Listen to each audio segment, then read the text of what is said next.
ಈ ನಡುವೆ ವಿಧಾನ ಪರಿಷತ್ನ ಸದಸ್ಯರಾಗಿರ್ತಕ್ಕಂಥ ಯತೀಂದ್ರ ಸಿದ್ದರಾಮಯ್ಯ ಅವರಿಗೂ ಕೂಡ ಸಿಐಡಿ ಅವರು ನೋಟಿಸ್ ಅನ್ನು ಕೊಟ್ಟಿದ್ದಾರೆ.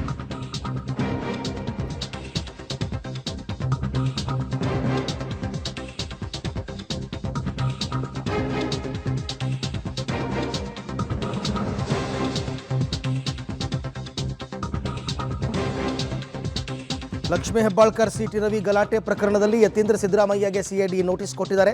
ವಿಚಾರಣೆಗೆ ಹಾಜರಾಗಿ ಹೇಳಿಕೆ ನೀಡುವಂತೆ ನೋಟಿಸ್ ಕೊಟ್ಟಿದ್ದಾರೆ.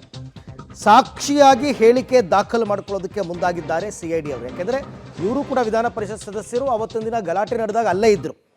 ಗಲಾಟೆ ಸಂದರ್ಭದಲ್ಲಿ ಸದನದ ಒಳಗಡೆನೇ ಇದ್ದರು ಯತೀಂದ್ರ ಸಿದ್ದರಾಮಯ್ಯ. ಹಾಗಾಗಿ ಇವತ್ತು ವಿಚಾರಣೆಗೆ ಹಾಜರಾಗಿ ಹೇಳಿಕೆಯನ್ನು ನೀಡೋದಕ್ಕೆ ಸೂಚನೆಯನ್ನು ಕೊಟ್ಟಿದ್ದಾರೆ.